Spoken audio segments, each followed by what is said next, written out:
Hello and welcome everyone to the Intrepid Museum's live virtual programming. Thanks so much for joining us today for Astronaut Academy. So my name is Alicia. I'm an educator at the Intrepid Sea, Air, and Space Museum here in New York City. I'll be your host today for the program. And just as a reminder, the museum's live streams are free. But if you would like to support us in delivering these programs, please do click on the link in the comments or in the description. Also, feel free to use the chat today to say hello. Let us know where you're tuning in from. Let us know if you've ever been to the Intrepid Museum before, or maybe if you plan on visiting us sometime soon. We'd love to see you. So today, everyone, we are going to talk a little bit about what it took to become one of NASA's early astronauts. So those guys were looked at as big time celebrities back then. And we are going to look at how those qualifications have changed throughout history to today. But before we get into that, I want to take us back just a little bit and talk about why we are a former Navy ship, really, are a space museum in the first place, right? So for those of you who may not be familiar, this is the Intrepid Museum. So we are located in a historic World War II aircraft carrier, the USS Intrepid. It was constructed in 1943. It served in 3 wars, World War II, the Cold War, and the Vietnam War. And then in 1982, it was converted into what it is now, the Intrepid Sea, Air, and Space Museum. So we are docked right off the shoreline of Manhattan in the Hudson River, just a short walk actually from Times Square. And we are open to the public 7 days a week. So come on by and check us out, please. So everyone, in our name, though, it is pretty clear why we are a sea museum, right? We are, of course, a naval ship, right? We're an aircraft carrier. We served out in the ocean just like a floating airport, we like to say, carrying planes and carrying equipment and sailors to places all the way across really the world in the sea. So we are also, though, an air museum. As you can see here, we've got this picture of this airplane here. We carried, we launched, we landed a number of airplanes and helicopters, and we could hold up to about 100 of them on board any given day, really, between the hangar and the flight deck. So this picture you see over here is actually of the Avenger that we have on display. This is our oldest airplane in our collection. This is from World War II. But why are we also a space museum? That's the million-dollar question, right? So everyone, take a look at this. Now, tell me if you want to take a guess out there in the chat, what do you think this thing is that we are looking at? All right, so we see this big kind of, it's this black kind of light bulb or flashlight shaped thing, right? It says United States on the side of it. I see an American flag. Now, some people, when they look at this, they say it kind of might look like an ice cream cone that's been tilted on its side, or maybe you could look at it another way, kind of like a megaphone, something you might, shout into to have your voice be heard. But this is a very special vehicle, everyone. All right, so this is something called a space capsule, and it is very special because this is how astronauts used to get into space, believe it or not. So a while ago, everyone, in the 1960s, during this era called the Cold War, NASA, our space program, was in a race. It was a space race. And we were in this race with a place called the Soviet Union, which today is pretty much modern day Russia. And of course, every race has a finish line, right? So ours was to be the first country to safely land a man all the way on the moon and then bring him safely back home again. But of course, there's a number of smaller steps that you're going to have to make before taking that giant leap and some of those big bounces on the moon, right? You don't just roll out of bed and end up on the moon. So we had to first figure out things like how to even get up into space first. We had to develop these really powerful rockets. And then we had to think, okay, once we're up there, how do you breathe and sleep and eat and work for long periods of time in space too? So this that you're looking at here actually is just one of those smaller steps. This is part of it. And it also has to do a little bit about why we're a space museum too. So what we're looking at here is a replica of a Mercury space capsule. And this, again, is what those early astronauts rode inside of during those earliest missions into space, even before we went up to the moon. Now, in 1962, this guy here, Scott Carpenter, he was the one that got to ride inside a capsule that was very special to us and looked just like the capsule we saw. And actually, you can see it if you look very closely in that big rocket in the picture on the right there. There's that little black thing on top. Kind of looks like a Hershey Kiss, actually, doesn't it? That little triangular shape up there. That is that Mercury capsule. So the rocket, as you can see there, lots of fires coming out the bottom. That is the thing that gets you up into space. So Scott Carpenter got to ride inside of this little capsule, and he got to go up into space, and he orbited around the Earth a few times while he was doing some experiments. But of course, what goes up must come back down. So eventually he did come back down to Earth, and he landed where all of the rest of the astronauts landed, not in an airport, but rather in the ocean. So they figured, yeah, the water would actually be a nice kind of softer landing surface than on land, and also a little bit easier to aim for because, well, water covers 70% of the Earth, right? So after floating around in space, the astronauts would come back down to Earth, and they would be floating around in the middle of the ocean. And then people would come to rescue them, and they would, as you can see here, come in a helicopter, and they would also then come and retrieve the space capsule.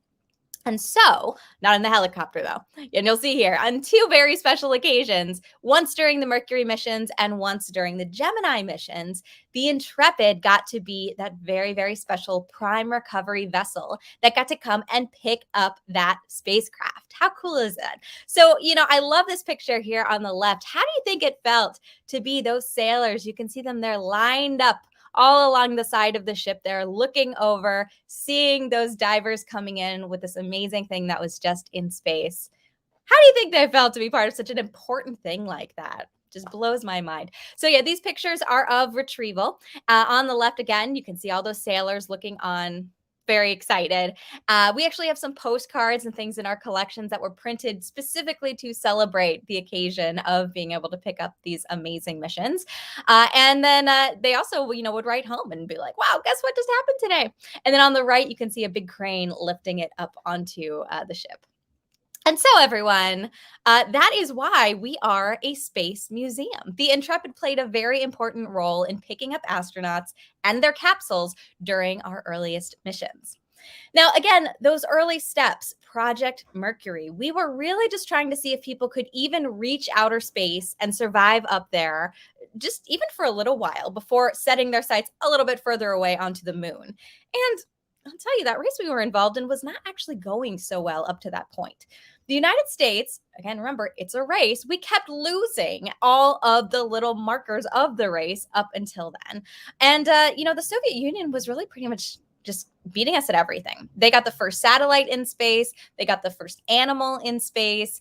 We were always pretty close behind them, but yeah, we just kind of kept getting beat, even just by a few days sometimes. So yeah, imagine being an American at that time, and how do you think that would feel? Kind of frustrating. Now, of course, though, the goal was to eventually send a man to the moon. And you, of course, to do that, have to have the men, the astronauts, right? And arguably, some of our most famous astronauts were these guys right here. So these guys, wearing their spiffy silver suits there on the left, would soon become known as the Mercury Seven. And in that famous picture there from left to right, we have Wally Schirra, Alan Shepard, Deke Slayton, Gus Grissom, John Glenn, Gordon Cooper, and Scott Carpenter. So Scott Carpenter, again, that guy that we picked up in the Mercury capsule back in 1962.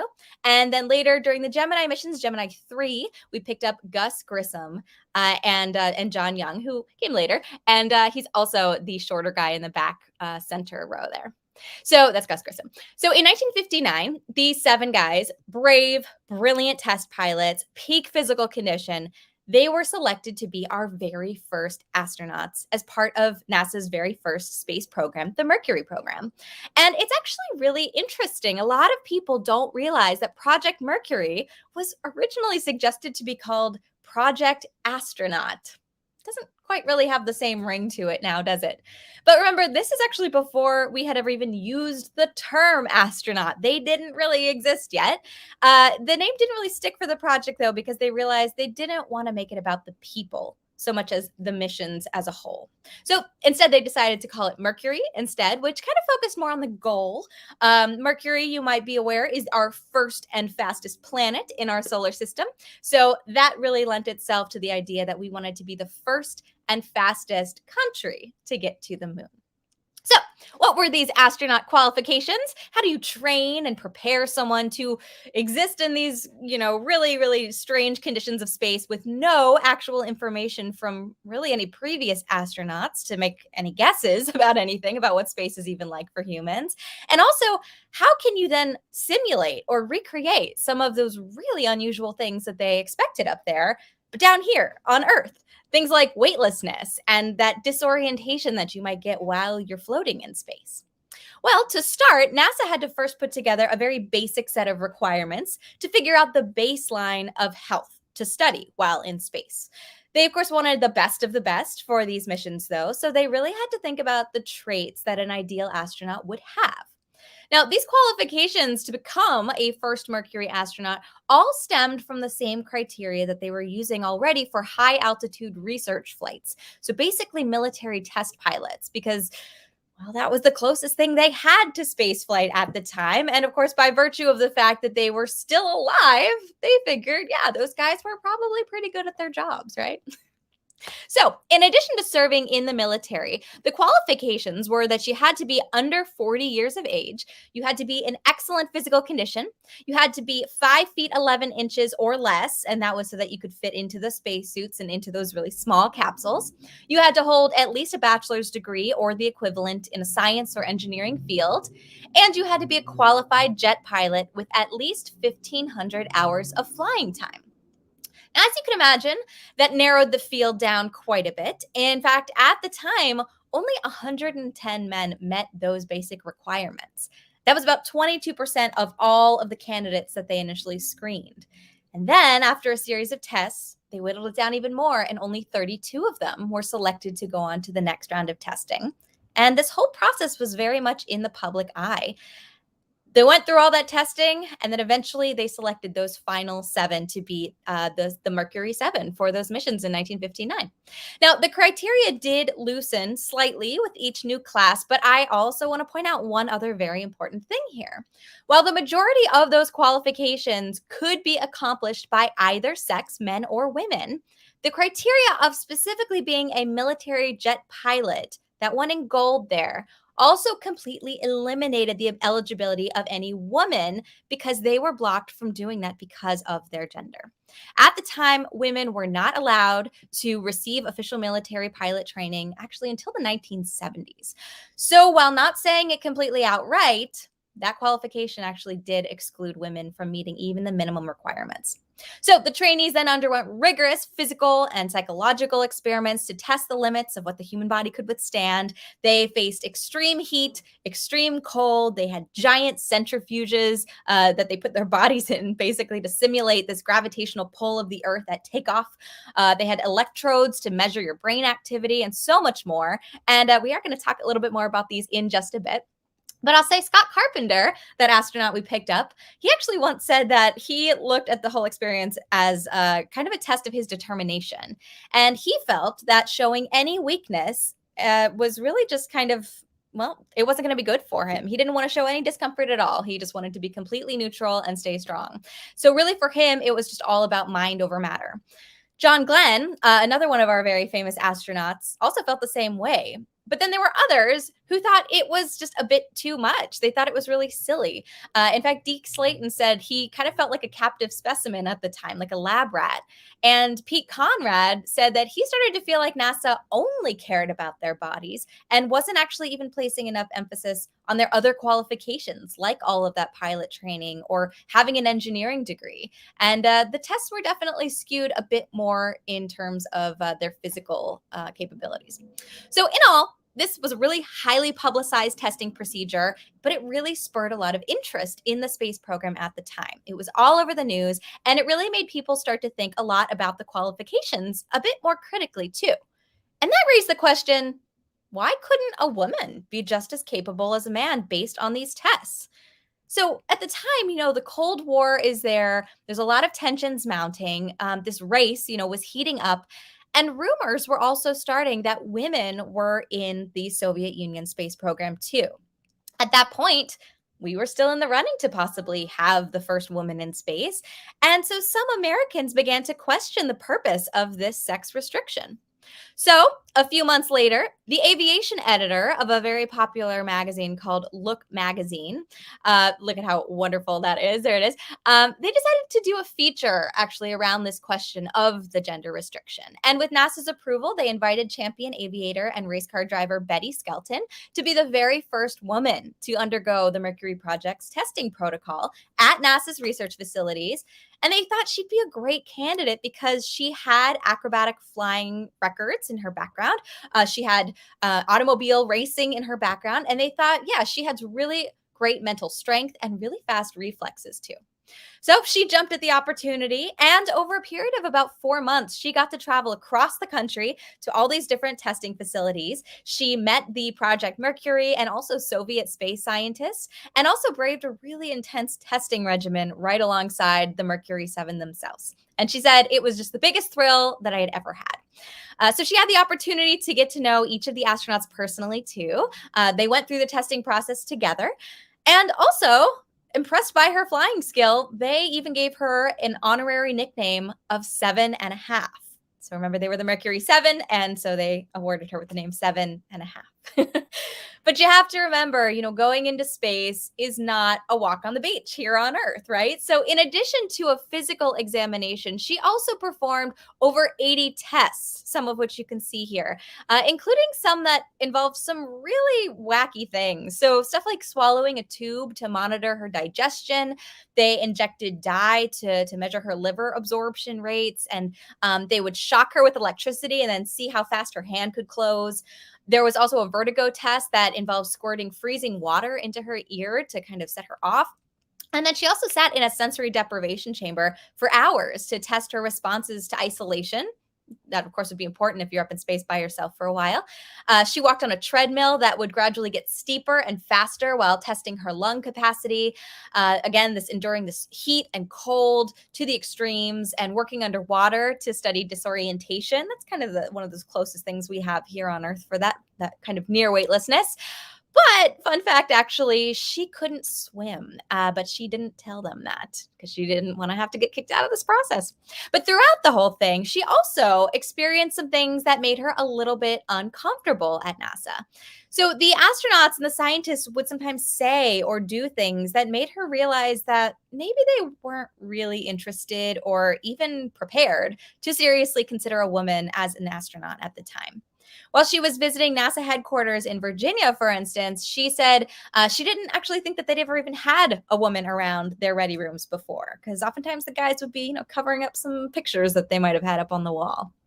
There was also a test where the administrators couldn't figure out what she should wear while she was lying on a tilting platform. So that's the one that you can see on the left right there. And, at first they thought, okay, we'll just put you in a hospital gown, no problem. But then they thought a little bit better of it once they realized, look at that picture, that table actually goes upside down with her feet in the air. So instead, they decided to give her some oversized men's pajamas instead. But to make matters worse, in that instance, they actually hadn't told her to bring a change of clothes or shoes. So she ended up wandering around the entire place in these oversized men's pajamas and high-heeled shoes. But I'm sure she looked fabulous doing it, right? But they would call her these nicknames like Cosmonauty or Astronaut or Space Girl and Lady Astro.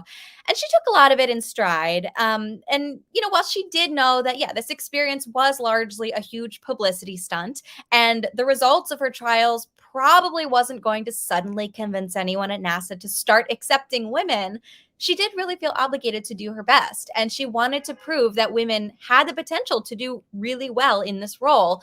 And so the nation watched with great interest this whole time.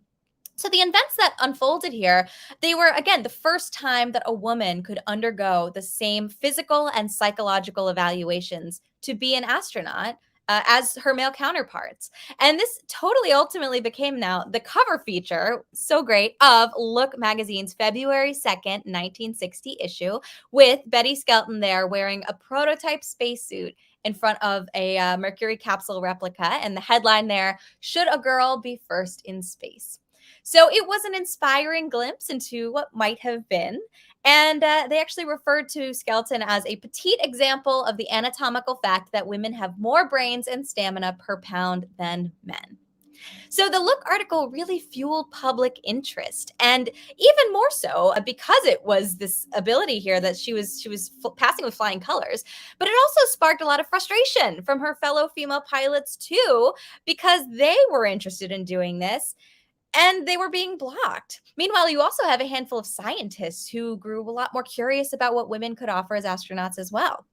So, shortly thereafter, with all of this excitement, another fascinating experiment began on 13 women who are now referred to as the Mercury 13.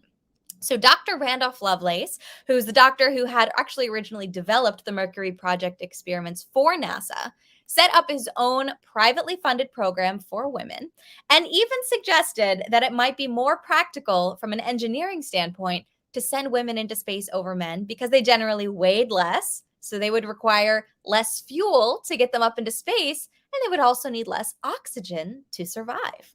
These are important things to think about. So in February of 1960, this is now just weeks after the Look magazine hit the shelves, Lovelace began his screen and his tests for the candidates, and they later became known as the First Lady Astronaut Trainees, or the FLATs. And they started coming into his facility in Albuquerque, New Mexico. Of the 19, though, who took part, 13 of them ended up passing, and again, were now more commonly referred to as the Mercury 13. So on the screen here, you can see pictures of all of them. There they are. And one of these women, Jerry Cobb, who is the one in the bigger picture, in the picture on the left, and also the one standing in front of the capsule on the right there, she even passed in the top 2% of all participants to ever take the test. So the evidence was becoming pretty clear that the women were just as qualified as the men, right? But this also kind of scared NASA. They were feeling the pressure to succeed in the space race, and they didn't want anything to go wrong or distract them from their goal. And of course, the goal then getting to the moon, and they were, again, behind with the Soviet Union. So just 1 year later, they had the program shut down.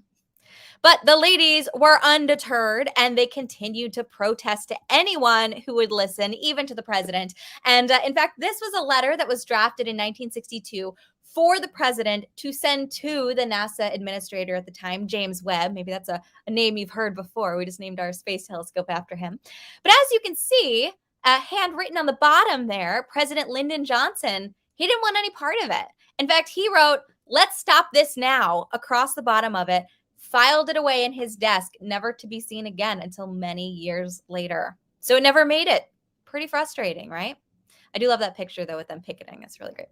So some of the Mercury 13, though, did actually take part in meetings of Congress about women having the chance to go into space, though. They really took it up as much as they could to the highest level. But in those hearings, John Glenn himself, the first American astronaut to orbit the Earth, he even testified against them. And he said, quote, "It's just a fact. The men go off and fight the wars and fly the airplanes and come back and help design and build and test them. The fact that women are not in this field is a fact of our social order." Now, that might be a little bit surprising to hear today. John Glenn is, of course, one of our national heroes, but even he wouldn't back them up back then.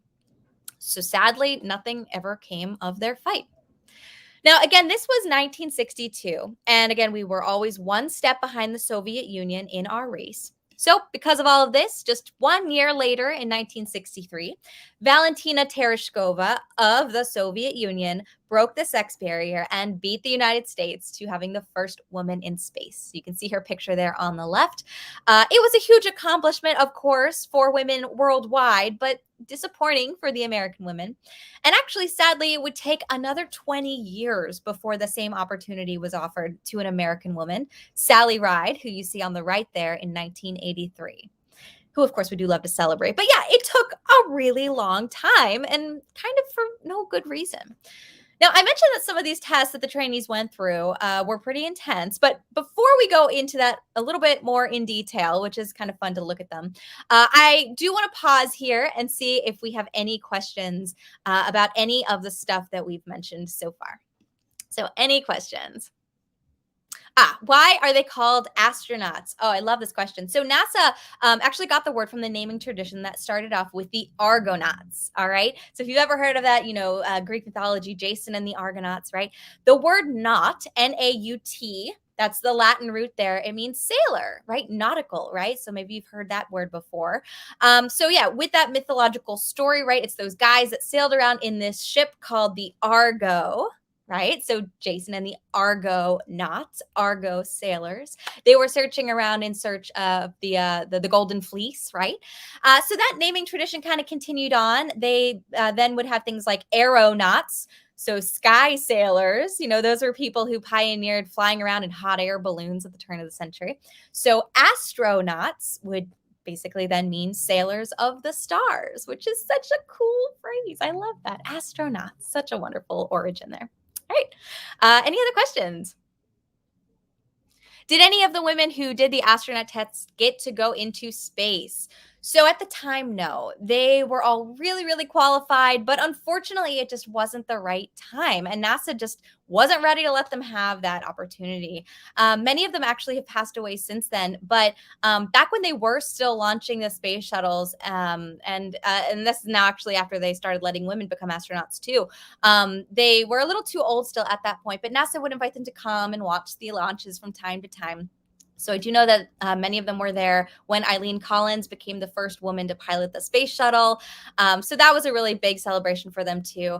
They definitely followed the program, but they were never formally asked or invited to become astronauts until very recently when Wally Funk, who happened to be the youngest of the Mercury 13, who I believe I have a picture of later in the presentation, she actually did get the opportunity to finally go into space when she was asked to go up with Jeff Bezos actually on his Blue Origin ship. So very excited for her. I was being familiar with her story already. I was so excited for her. She's just precious to watch too. So she was just living her best life up there, and such a wonderful opportunity for her finally after all of this time to be able to do that.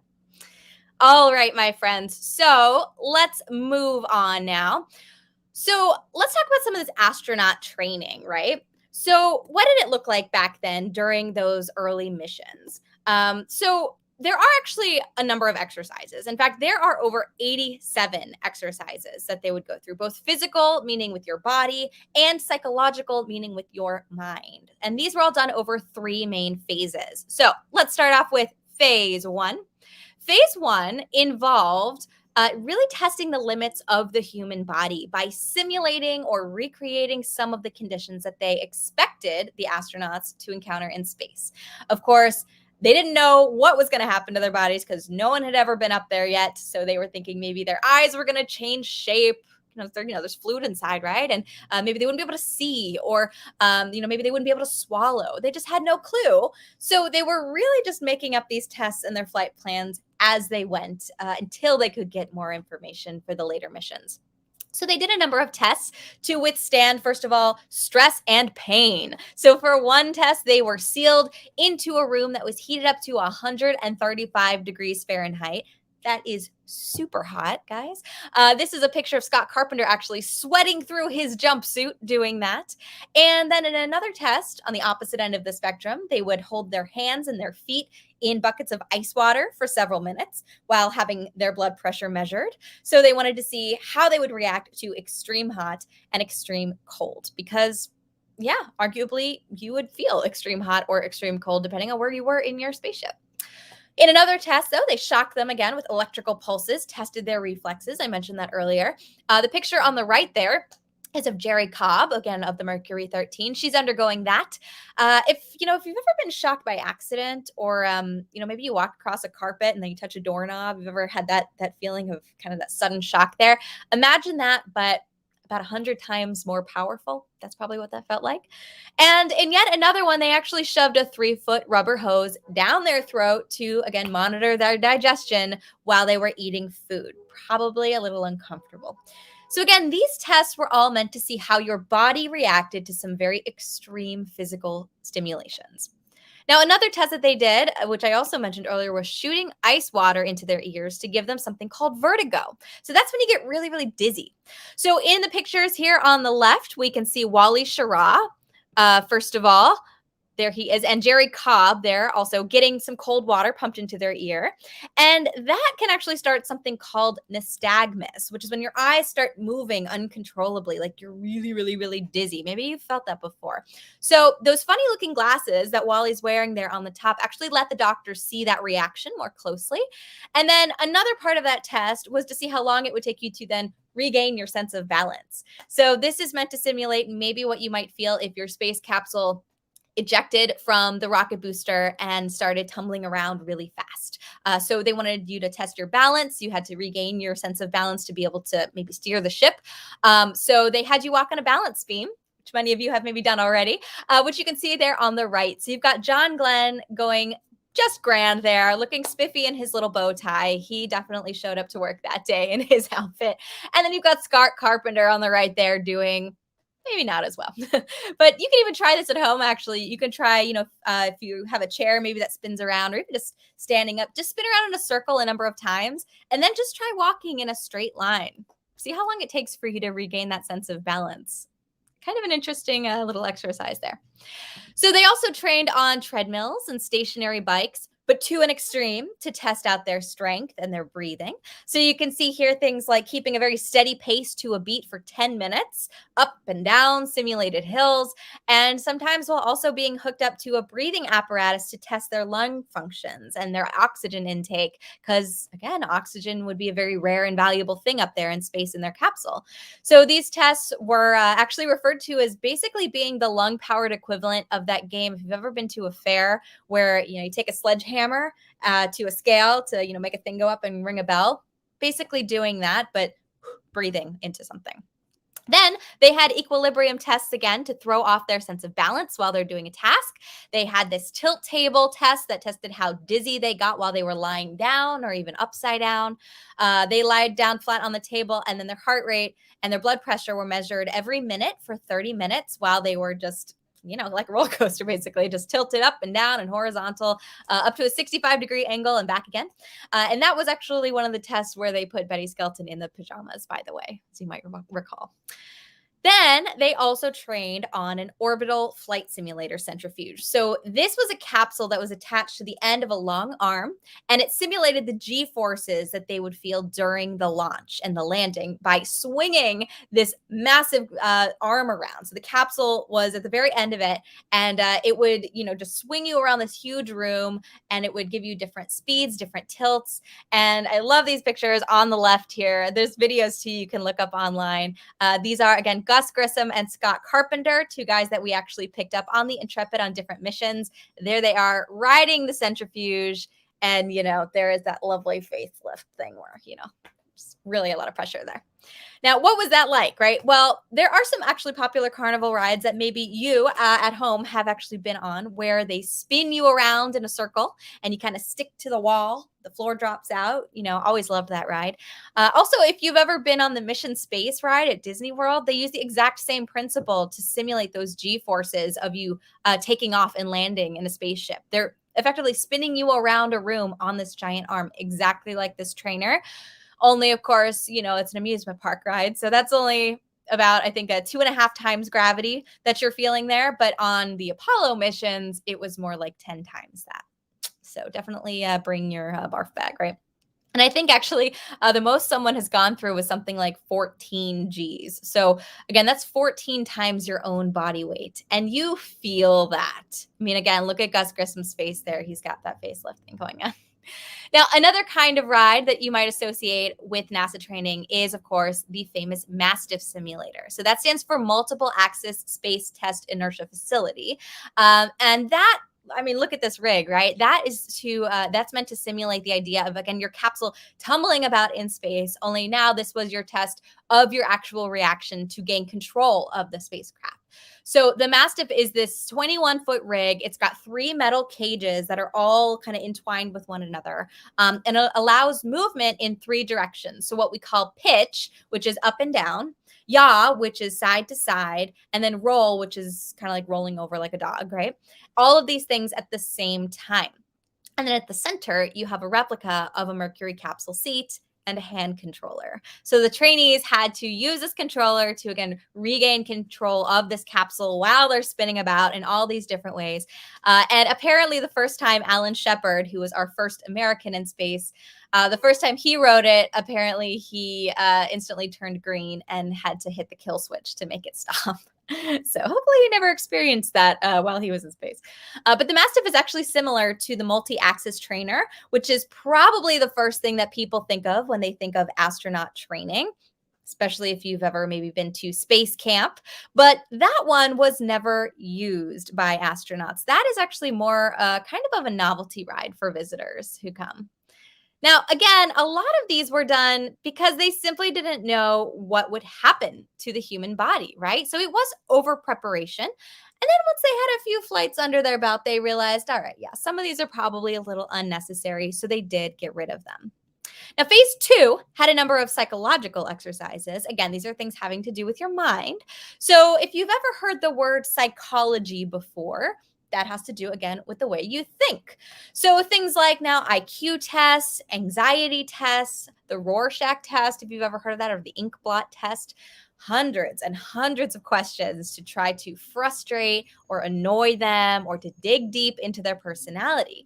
And these were actually important because they wanted to make sure that these guys could stay focused and calm in very stressful situations because they were really high risk and high profile missions.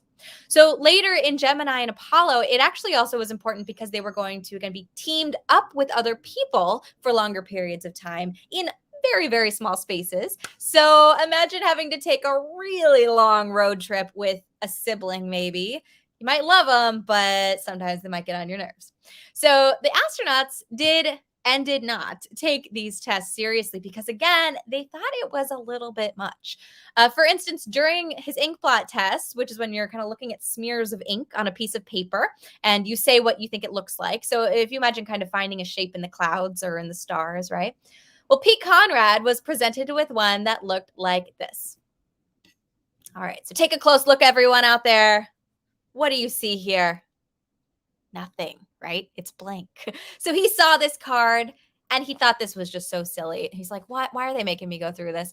So he thought he'd be funny. And so he looked at the card for a long time. He hemmed, he hawed, he squinted, he scowled, right? He's looking at it, really making a big, dramatic thing about it. Until finally he told the doctor, in all seriousness, he just couldn't see it properly. And the doctor looked really confused. And he said, no, I can't see it properly. You're holding the card upside down, which of course is so silly because it's blank. But needless to say, he did not make the cut for the first 7 astronauts because he wasn't taking it seriously, probably among other things too. But this Inkblot test was developed in 1921 to be used in hospitals to help to diagnose patients with their problems. But of course, anyone outside of a hospital can take this too. And really, no matter how you answer it, it can be interpreted many ways. So we kind of take any meanings of it with a grain of salt. There's a lot of skepticism over whether this test is actually valid, but it can be kind of fun to look at and be kind of creative. And the way it works is, again, kind of like finding images in the stars or in the clouds. So there's a series of 10 cards that you're supposed to just say the first thing that comes to mind when you see it. There's no right or wrong answer. There's no way to win at the Inkblot test or anything. You can't look up the answers. That's not really what it's about. It's very subjective, very open to interpretation. And your results may say anything from you're very creative that day to you're feeling a little upset right now. So keeping in mind, again, I am not a doctor. Let's look at a few of these together, all right? So tell me, everyone in the chat, looking at this picture here, what does this look like to you? Take a moment, think about this, take a look at this picture. What does this look like to you at home? So some people say maybe it's a bat. You can see that, the wings, or a butterfly or a moth, right? That's a common thing that people see wings there. Maybe an angel with outstretched wings there. Or maybe you're focusing a little bit on a different area of it. Maybe you see a bunny rabbit, those big ears in the center. Okay. Now, keep looking here. What if I turn it sideways? Do you see something different now? Take a look at that. Interesting, right? So some people say when they look at this, they see maybe a crocodile or maybe even a whale jumping out of the water and then its reflection underneath. Do you see that? So, according to this test, seeing a mirror reflection indicates that you've got a great imagination. Although, if you see things like a crocodile's jaws, right, in those tips on the top and on the bottom, it might mean that you're feeling a little angry about something right now. Again, very subjective. And here's another fun one, a little fitting for our program today. What do you see here? This one's very colorful, right? They're not all just black and white. This one is actually often interpreted. Well, I'll let you look at it for a little bit. There's a lot of things to look at here. All right. So this one is actually often interpreted as a rocket launching upward with the flames below it and the smoke kind of all around it. So maybe you can actually see that. And, all those different colors there, the reds, the yellows, that might all mean different things. Or maybe if you're looking at it, maybe you see a many-colored flower in this one, perhaps, maybe a bunch of petals there. You could see a whole bunch of different things and maybe even different things within the different colors as well. So again, it's very subjective. Overall, when you're analyzing responses for this thing, they've said that generally positive answers, describing things that are alive and happy, things like flowers and cute animals or people dancing, that sort of thing, those are great. But if you start seeing negative things or things that make you very sad or mean, like dead animals or smushed insects or things that are fighting each other in blood, that's when they start to look a little more closely at your personality quirks and they think, okay, yeah, maybe you might not be the best to spend a really long period of time in a very small space with another person in a very highly intense mission in a space capsule. So this draws a lot, again, from the field of psychology, again, having to do with your mind. But again, they are also just kind of fun to look at too. And actually at home, everyone, you can make your own Inkblot artwork if you are so inclined. Kind of a fun little project to do. Really easy. All you have to do is fold a piece of paper in half, then open it back up again, put some blobs of paint on the paper, then fold it again, and then the fun part, smash it all up inside, rub it all in there. But again, be careful that the paint doesn't come out the sides, of course. Then open it back up and voila, you've got an original piece of art that is symmetrical. That means it's the same on both sides.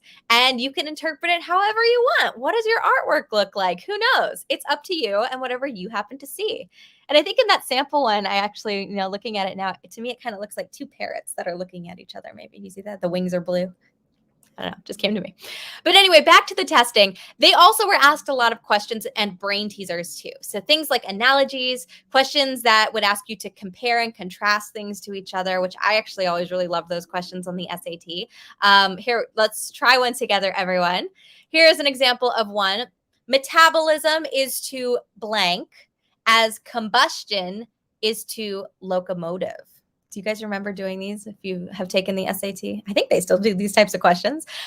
So again, metabolism is to blank as combustion is to locomotive. Tell me in the chat, what do you think of these answers? Which do you think is the right answer? A, engine, B, train, C, human, D, anabolism.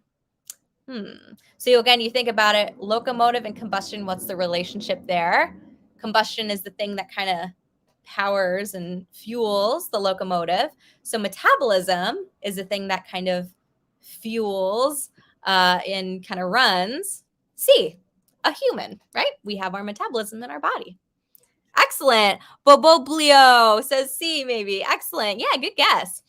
So, and then also in addition to word problems like that, they had spatial puzzles that they had to do. So testing out their visualization, imagining how things move in space and predicting things in rotation, which actually is kind of important if you think about that in space. So looking at this one, all right, we have a picture of an upside down alarm clock.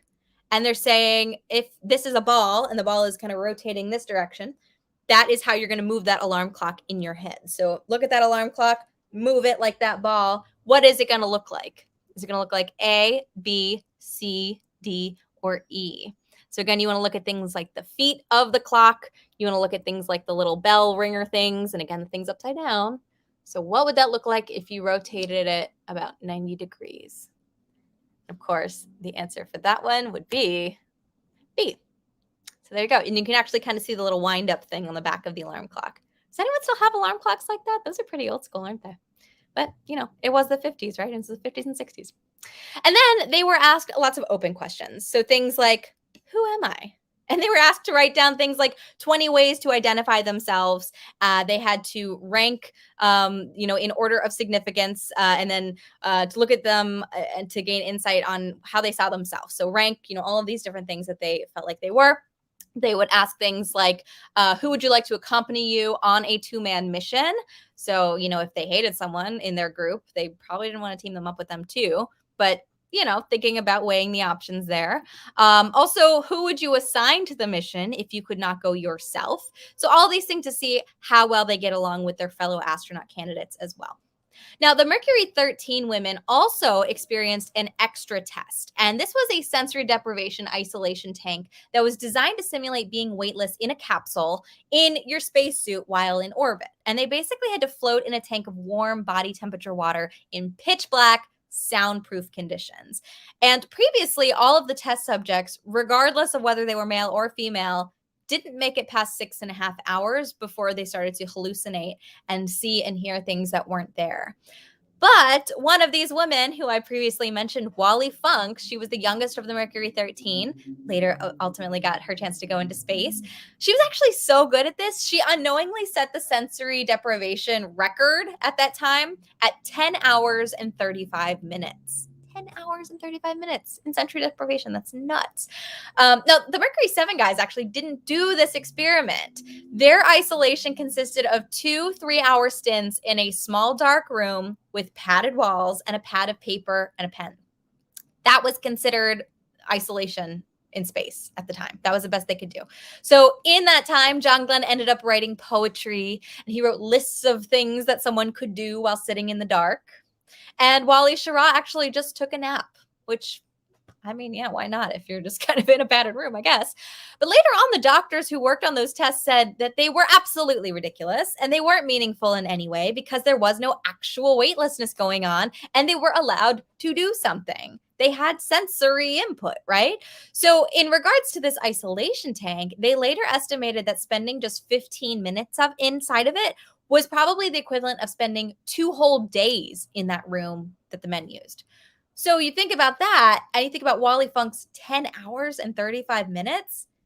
That was like 84 days in a padded room. So bravo, Wally Funk. So in all, everyone, these tests were designed not only to see how well they handled psychological and mental stress, but also really to understand just why they worked, how they worked, and to understand how they could work, a little better, understanding why they wanted to go into space in the first place too.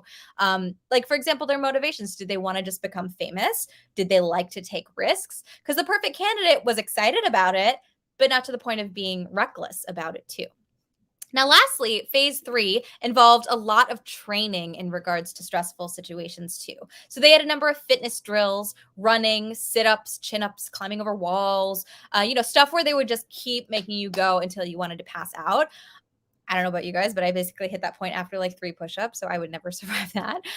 They also had an altitude chamber test where they would stick 18 needles into your head to measure your brain activity, and then they strapped you into a seat in a plane and just went to town. They just did death-defying feats at 65,000 feet up in the air, death dives, just to test how you reacted if that were to happen to you.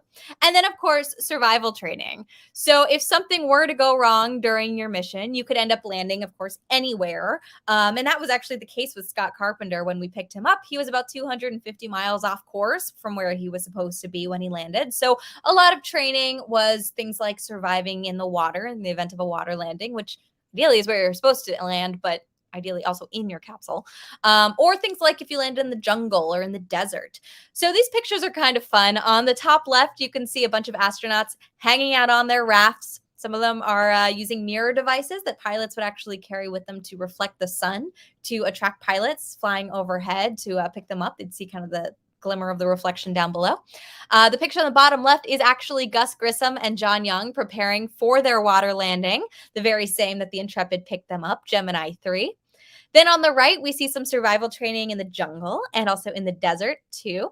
And again, if they landed out there in the desert in that direct sunlight and, they would need to figure out how to protect themselves so they didn't get sunburned. So they figured out how to make these little hats for themselves too. So they went through a lot of training simulations for that as well.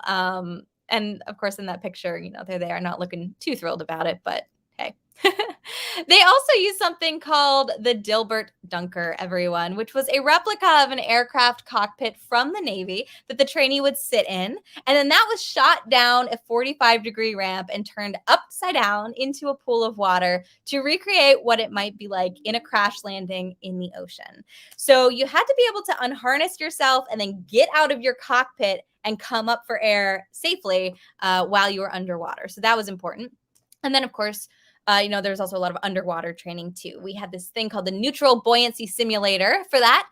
So weightlessness, of course, we can see in some of these images here as well. Basically, they went into a giant swimming pool and practiced with an aqua lung. So that helped them to breathe. And then also their big, heavy spacesuits were there as well, but they were weighted accordingly so that they didn't rise or they didn't sink. So again, neutral.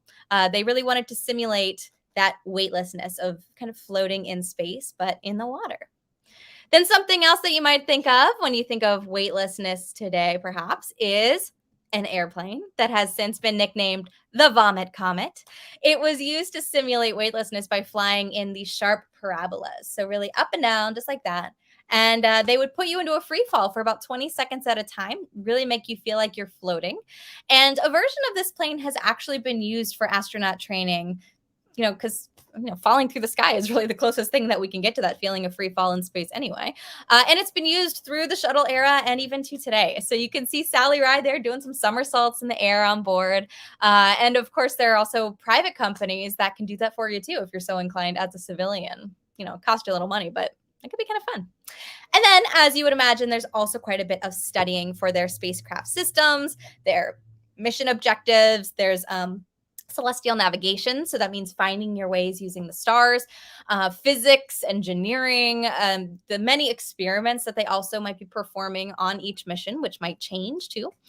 And they also had to stay up to date on flying military planes as well. So there's a lot of training every week in jets like the T-38 Talon, which we happen to have at the Intrepid Museum up on our flight deck. Come visit. And also training in simulators. They had some very early versions of flight simulators, actually, for both planes and their spacecraft. And they spent a lot of time in those, for sure. Later, the Apollo moon landing missions threw us another extra bit of training. They had some additional stuff because they would be then leaving their capsules and operating the LEM, or the lunar module. So NASA actually built large-scale terrain that looked just like the moon and a big rig for helping them to prepare for a very stable liftoff. And later missions also trained on sample collection too for the moon's surface. So they would practice picking up moon rocks, basically, with scoops and tongs and all sorts of other tools, to various effects. If you've ever seen actual footage of them on the moon, they struggle a little bit and they fall a lot, but it's hard. You're in another place. It's okay. Now, this is all, of course, though, everyone, a lot of work, a lot of training that you had to pass back then. But once we reached the space shuttle era, and largely even through today, they significantly eased up some of the requirements for astronauts with the inclusion of roles like the mission specialist and the payload specialist, who could just be scientists and not pilots, and also because of the reduced G-forces that were experienced by the space shuttle versus the capsule too. So I want to pause here one more time there before we wrap up and kind of bring us to today and see if we have any other questions. Oh, I see someone was asking, please share your name and your title. Sure. So again, my name is Alicia. Oh, actually, I just realized I don't have my name on here. Hold on a second. Let me add that for you. Where is that? There we go. There we go, everyone. Hi. I said it at the beginning. My name's Alicia. I'm an educator at the Intrepid Sea, Air, and Space Museum in New York. Nice to meet you out there, Leticia Santiago. Hope I said that right. But yeah, let's see if we got any other questions here too. So did the Mercury 7 astronauts get to go into space a few times? So many of them did. You would think that after all of this training, NASA would, want to get a lot of use out of them up there, right? Because they put in a lot of effort to get them trained up and ready to go. So Wally Schirra was the first person to go into space 3 times, and was actually the only astronaut to take part in all 3 major mission sets to get to the moon. So Mercury, Gemini, and Apollo. And then John Glenn even got to go into space again later at the age of 77 years old. They actually looked at his body way back then as a Mercury 7 astronaut and then compared it to far later, when he was older, to see what the effects of space were on people who were a bit older as well. So that was pretty cool to, be able to compare that with gerontology. Scott Carpenter, though, actually ended up putting his astronaut skills to a different test, and he became something called an aquanaut. So if we remember our naming conventions again, that would mean water sailor, aquanaut, N-A-U-T, which kind of seems redundant because generally sailors sail in water, right? But that basically means he lived and worked deep under the sea for a while too. So he was an aquanaut living under the water, which is also kind of cool, I think. So, all right, any other questions? How can I become an astronaut today? The $1 million question, right? So actually that is a wonderful segue into my next section here. My last section that we're going to wrap up for, and I actually do think I have a slide for this. So hold that thought. We're going to get to it. So today, the ASCAN, or Astronaut Candidate Training Program, that is currently in use, it started back in 1978, and it typically was completed in about 2 years. So it includes 16 different basic training courses. It's got different, things in life support systems and orbital mechanics and payload deployment, depending on what you're doing up there, Earth observations, and then medicine and space physiology. I mean, you name it, all sorts of things. And actually, you can see a number of images here, make that bigger for you, from modern day training as well. So some of the training is actually similar to the old school stuff, believe it or not. They still use things like tilt tables, right? And survival training out in the middle of nowhere, of course, that sort of thing. And they still spend a lot of time flying in that T-38 training plane too. But a number of things are also a little different. So for instance, now they have an even more advanced centrifuge. So that can reach up to 20 Gs. Yeah, that's on the bottom there. That is super intense there. Their Vomit Comet now actually also has an updated plane too. And they have figured out other ways to simulate partial gravity. You can see that in the top center. So you've got someone hanging there, using some tools. So that's great. For instance, for practicing working on the moon for our upcoming Artemis missions. And like their predecessors, the shuttle era pilots, they also used a number of simulators to experience, what it would be like to pilot the space shuttle. And of course, today they still have simulators of each new vessel that they've used, like the Soyuz capsule. So, that we used to hitch rides with Russia. And now the Orion capsules, which are launched from right here on American soil now too. So virtual reality, as you can see in the top left, is also increasingly becoming a very popular tool as well to help to immerse the astronauts into that world of space. In fact, NASA has a whole virtual reality lab that simulates visualizations for space. It's got things like pressure and lighting and mass and inertia, and especially for things like spacewalks and ISS training as well. And then, of course, talk about an upgrade. Look at that. We have a giant neutral buoyancy lab, which contains a full-size replica of the International Space Station inside of the pool. How cool is that? They even actually use virtual reality technology inside of the neutral buoyancy pool as well, inside of that. It's like virtual realityception in there. And also, here's a fun fact for you. The NFL consumes 464,000 gallons of Gatorade each season. Well, the NBL, the Neutral Buoyancy Lab, it can actually hold more than enough Gatorade for 13 NFL seasons. So that is over 6 million gallons of water, or Gatorade, I guess, but it's probably easier to swim around in water than Gatorade. It'd be weird. So currently they say that a 6-month mission to the International Space Station takes about 5 years of training. And there has been some speculation, actually, that as we reach the next phase of space travel, with even longer missions to the moon or even eventually Mars, they might even use the International Space Station as an astronaut training facility in itself up there in space, which means you wouldn't even need to simulate as much because you'd actually be up there in microgravity. Now, as I mentioned, the requirements to become an astronaut have changed throughout the years. Today, if someone wants to become a NASA astronaut, the basic requirements are to be a U.S. citizen, to hold a master's degree in a STEM field, followed by 2 years of relevant professional experience, or 1,000 hours of flight time in a jet aircraft, and then pass NASA's astronaut physical, which isn't quite as intense as the stuff that we just went over. So at least you have that. So All of this is to say, everyone, that while we have things like, Space Camp and the Astronaut Training experience at Kennedy Space Center for maybe those of us who weren't as lucky to be selected as NASA astronaut candidates, the actual work that they do and the hours and hours of simulations of these experiences that they have to go through, they're intense. And there's also now another way, thanks to pioneering efforts of private companies like SpaceX and Blue Origin and Virgin Galactic, which have undoubtedly, crossed your screens in the past year or so. It's been all over the news. And, maybe you caught some of the recent launches. Again, Wally Funk was able to go up the Inspiration 4 launch, all of these things, and fully comprised of civilians as well now as well. So that's the other way these days. If you'd like to go into space, you can purchase a ticket. It's going to set you back a bit, but it is a way to be able to go. So we have certainly come a long way since the days of the Mercury program, but now that the space program has set some new long-term goals, we're gonna be picking it up again. So we've got our Artemis missions coming up, and I'm willing to bet that you're also going to start to see a shift in the training that's going to go along with that too. So it's going to be really exciting to watch as it all evolves, especially with technology evolving with it as fast as it is, and with all of these other private companies that are stepping in to help out as well.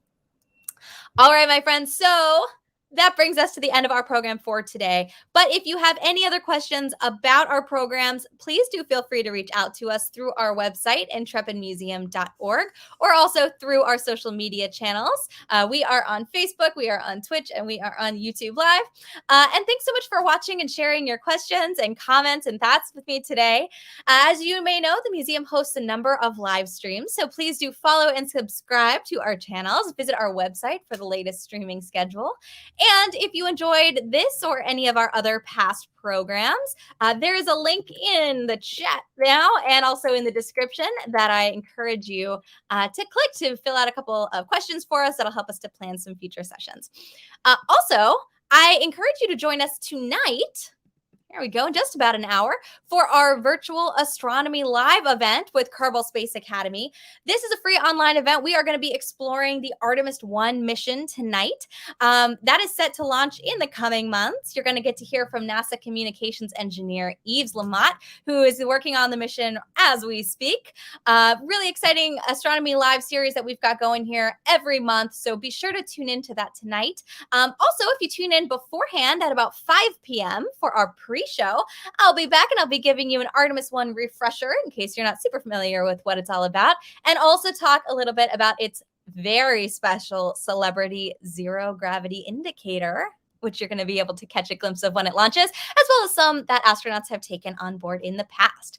What's a zero gravity indicator? Well, tune in and find out. Once again, that is tonight in just about an hour. The pre-show starts at 5 p.m. Definitely tune in for that. And then the main event starts at 5:30 p.m. Eastern Standard Time. So you can register in advance via our website, intrepidmuseum.org, and check it out. Our next family program is going to be next week at 3 p.m. That is Code Breakers, next week on Thursday. Same time, same place. We're going to take a look at coded forms of naval communication and some stealth techniques by examining artifacts from Intrepid's time in service. You'll also get a chance to decode some messages yourself and create some secret messages too. So that is next week on Thursday at 3 p.m. right here on our streaming platforms.